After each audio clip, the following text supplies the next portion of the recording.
मूसा अलैहिस्सलाम ने अल्लाह से पूछा, ये अल्लाह मेरे साथ जन्नत में कौन होगा? अल्लाह ने कहा कि तेरे साथ जन्नत में कसाई होगा। मूसा अलैहिस्सलाम ने पूछा कि वो कसाई मुझे कहाँ मिलेगा? मैं उनसे मुलाकात करना चाहता हूँ, मैं उनको देखना चाहता हूँ। आप वो कसाई जहां पर गोश्त काटता था उसके करीब जाकर बैठ गए मूसा अलैहिस्सलाम कि आखिर इसका कौन सा अमल है, ये क्या अमल करता है जो मेरे साथ जन्नत में होगा? बैठ गए मूसा अलैहिस्सलाम और देखने लगे। देखते कोई ऐसा अमल नहीं है, गोश्त काटता है, गाहक आता है, गोश्त काटता है, दे देता है, वजन करता है, दे देता है।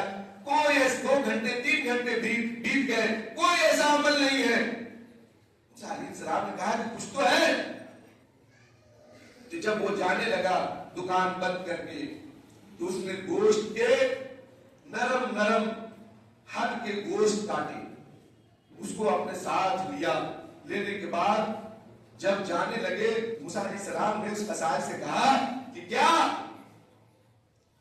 तुम मुझे अपना मेहमान बनाना चाहते हो? तो उस कसाई ने कहा कि ये मेरे लिए तो खुशी की बात होगी। दोनों साथ में चले। मूसा अलैहिस्सलाम उसके घर में पहुंचे। पहुंचने के बाद आपने देखा कि एक चारपाई कोने में है, जिस पर एक बूढ़ी औरत लेटी हुई है, एकदम नहीफ, दुबली सी और कमजोर, उठ नहीं सकती। ये बैठ गए। वो शख्स पहले उसके करीब गया, उसको अपने हाथ पे उठाया। उठाने के बाद उसे 2 घूंट पानी पिलाया। फिर थोड़ा पानी लेकर उस औरत के चेहरे को धोया।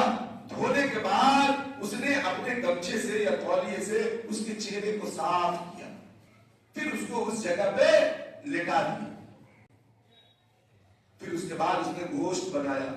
गोश्त के शुरबे को और नरम गोश्त को और रोटी को उसमें रखा, और रखने के बाद बहुत देर तक उसको लिक्विड किया। फिर उसके बाद उस बूढ़ी औरत के पास वो गए और उनको अपने सीने से लगाया और उनको खिलाने लगे। मूसा अलैहिस्सलाम फरमाते हैं कि मैं देख रहा था कि जब वो उसको खिला रहे थे तो वो कुछ बोल रही थी। तो मैंने उस शख्स से पूछा कि ये कौन है? कहा ये मेरी माँ है। और मैंने कहा कि ये तुमसे क्या कह रही है? ये तुमसे क्या कह रही है? कह रही है कि मेरी माँ ऐसी दुआ मांग रही है, पता नहीं कौन इनको समझाए, जो कबूल ही नहीं हो सकती। मेरी माँ कहती है कि बेटा, जन्नत में